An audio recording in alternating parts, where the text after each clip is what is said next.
The family of Gordon McQueen have said that more needs to be done to protect players after a coroner found that heading a football likely contributed to a brain injury, which was a factor in the death of the former Scotland defender. McQueen, who was capped for Scotland 30 times between 1974 and 1981 and played for both Manchester United and Leeds, died at his home in June 2023 at the age of 70. The inquest into his death heard that he died of pneumonia as a consequence of mixed vascular dementia and the brain disease, CTE, which the coroner said was likely contributed to by heading the ball during his career. Earlier, I spoke to Gordon's daughter, Hayley McQueen, who was in court to hear the findings.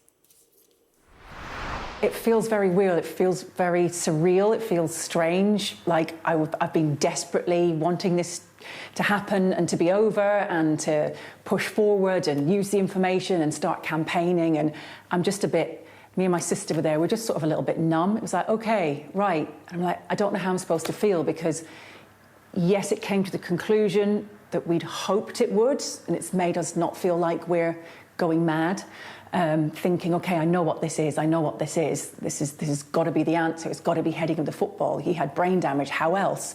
And because we've got that, it's like, okay, now what do we do with it? Well, the coroner said it is likely that repetitive head impacts sustained by heading the ball while playing football contributed to CTE, that's the aggressive form of brain disease that your dad had. And this is something you and your family had suspected since your dad's diagnosis early in his 60s. And also what your dad had to say about his diagnosis and the game. It's something that straight away, you as a family, given how your dad played the game, you knew there had to be a link. Yeah, I think we did. And also the fact that my dad was quite young to have symptoms that were dementia-like. Like I say, in his early 60s, someone that has, like a lot of footballers, have led a fit and active, healthy life.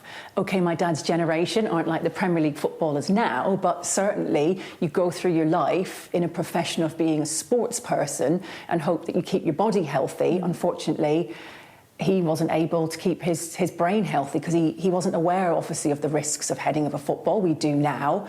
And as soon as other stories started to appear in the press, and obviously I'm a colleague of yours working for Sky Sports and become very aware of a lot of these stories. And I guess very lucky in a position that I can access that information. I can speak to people within football. I can see this news, take this news on board, and as a journalist do a little bit more of an investigation. And the more I read, the more I learnt, the more I was thinking, this has surely got to be it. And my dad's dementia symptoms weren't like normal dementia. He knew who I was days before he died. He knew who everybody was. A doctor would visit him, someone from the hospice home care would visit, and he would remember them the next time. And that is not atypical of traditional dementia, but more than likely because he actually had brain damage instead of your traditional sort of dementia and Alzheimer's.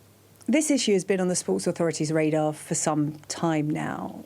The most high-profile case before your dad was Jeff Astle, the former England and West Brom striker. He died at 59 back in 2002 because of repeated trauma from heading the ball, described by a coroner as an industrial injury. That was 24 years ago, but the reluctance by football governing bodies like the FA, organisations like the PFA, the Professional Football Association, seems to be a reluctance in sort of pushing the message that there is this link. Does that need to change, Hayley? It needs to change massively, because surely you're there to safeguard your players.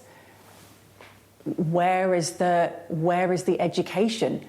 Okay, there are guidelines now which have been put into place about reducing heading, taking heading out of the game for young children, but they're just guidelines. They're not enforced. I don't know if they're even communicated properly, but explain why there are guidelines. There's going to be an epidemic of brain disease within a generation of players who played in certain positions. My dad, as a centre-half, is 5 times more likely to suffer from a neurodegenerative brain injury than a player elsewhere on the pitch, 3.5 times more likely for a normal footballer. Now, if you're a defender playing at any level of the game, and if you were told that you were more at risk and by heading of a football you may develop brain damage, I think you probably think very differently about how you train, how much you head the ball, and whether you even want to head it or not. But give them the knowledge and give them the choice. And I just feel from I've spoken to footballers in the Championship,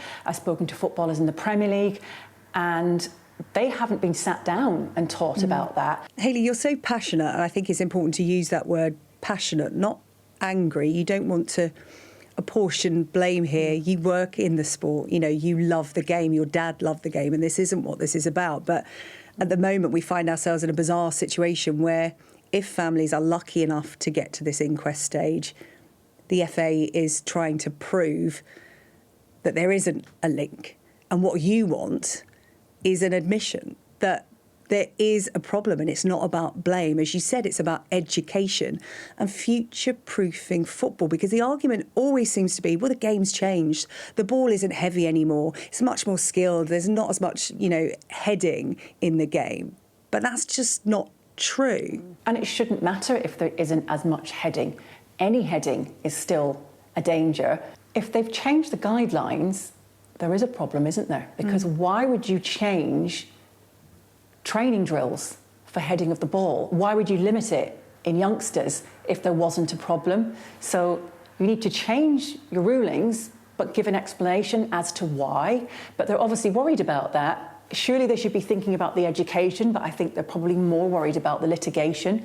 I know how much it costs to have somebody who is going through a horrendous time, who's not able to look after themselves, who may need to go into respite care, may need to go into a home.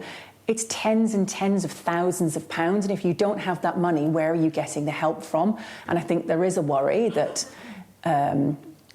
football feels that they are liable for, you know, compensation post-death, but also the PFA and the union that's supposed to look after them are there to help fund these footballers.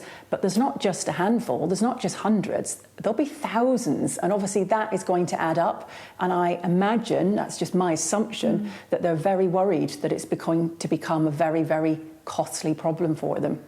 Hayley, just a final question about your dad, because that's what today has been all about for your family and for his wish to know what was going on, not just for you, but for future generations of footballers. How will you be remembering him today and adding this part of his story to his legacy? Yeah, gosh, I remember sitting with you years ago before he passed away when we were really struggling, and I was campaigning even then for more brain education in terms of, you know, footballers and heading of the ball, not really knowing if, in fact, that was going to be the case. And I think now that I do, I'm even more spurred on. I've lost my dad. It's not going to get him back. I feel like I lost him, or we lost him, too young. I think 70 is relatively young. He's got lovely grandkids who remember him and his papa for playing football. I'd like to hope that people remember those goals that he scored and those happy memories and games like Scotland beating England at Wembley and all of those matches and cup finals playing for Manchester United. I don't want his death and his legacy to be in vain, because I will carry his name forward. And we'd have loved to have had him around for the grandkids a bit longer. We'd love to be able to grow up and sit with him and watch back through all of his old footage of him playing football. We'll do that without him now. But I want him to be remembered as an incredible footballer who loved the game, who gave his all for the game, but unfortunately, yeah, gave a little bit too much, probably.